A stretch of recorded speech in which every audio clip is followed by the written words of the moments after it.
Hi, I'm Bryan, and I'm link number 11 in the Catalyst giving chain.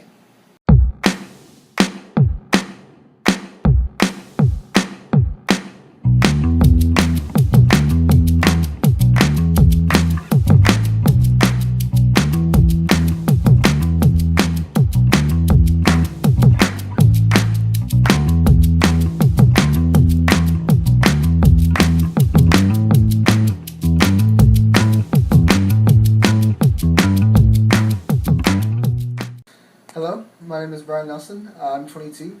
I grew up in Lakewood, right across from the mall, actually, where it currently is. Then I moved to Paramount. And for the most of my life, I lived in Paramount, and now I live here in Long Beach. I've been here for the past 6 months.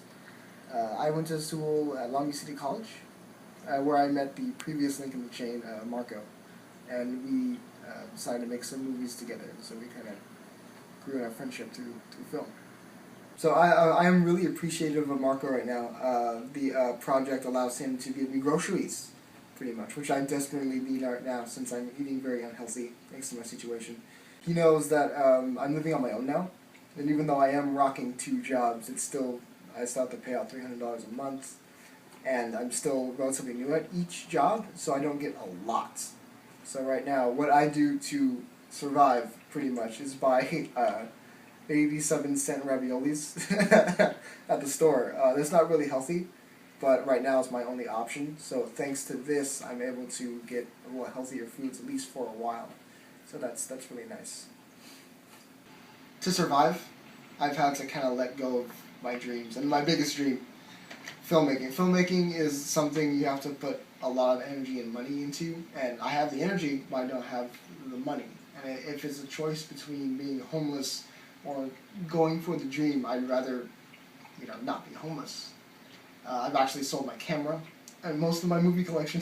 A very painful experience, but I had to let it go because it's either, not make it in life or have a camera. And even though it was painful to kind of separate myself from that, in the back of my mind, I'm thinking if my life ever gets to a point where I'm comfortable, I don't need to be a millionaire or anything, I just want to go out, see a movie every once in a while. But if my life ever gets to a point where I'm comfortable, maybe I would want to go back to school and pursue my dream again.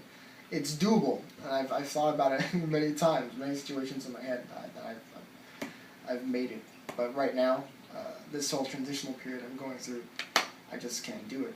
I just can't focus on. My priorities have shifted, but I'd like to think that I can go back to that at some point. Something I really love to do is video editing. Because after a long day of shooting, almost breaking my arm with a stupid fight scene, I like to go in and all the puzzle pieces that we made, all those little things come together in the editing room on my computer.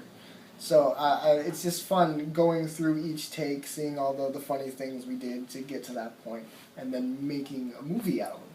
It's the experience that goes into it. It's remembering everything you've done, remembering everything you went through, and then making it into something, final product really, that other people can enjoy. Editing makes everything come together. It takes a long time. It's very tedious, but it's literally taking what you've done and then working with it, shaping it into something that not only I like, but other people like. The fact that Marco chose me for the next link, I think really touches me in a serious way, because I had to rely on other people a lot in this transitional period I have going on in my life right now. My friends, actually, my good friends, stood up. They rose to the challenge to help me through this time I'm going through, and Marco is one of the people who's done that, so I'm thankful that I have people like him in my life right now. Something meaningful I gave in the past was that I had a friend of mine, we went to high school together. He was going through a particularly very bad breakup, actually, and I took the time to walk over to his house at night and just stay with him, talk to him, listen to him. Throughout my life, I really haven't had the ability to give money or anything like physical gifts. Oh, hey, let's go to Disneyland, since you're sad. I can't do that. But what I could do is lend, an ear, companionship, being there in person, having someone to say, hey, I'm in your corner, just you can cry, you can do whatever you want, you can freak out, just don't do anything stupid. I was there to kind of help him. I think it's very important to, when a lot of people can't say, oh, I can't give anything, but it's often, companionship. Someone just being there for someone. I think that it's really important just to be there.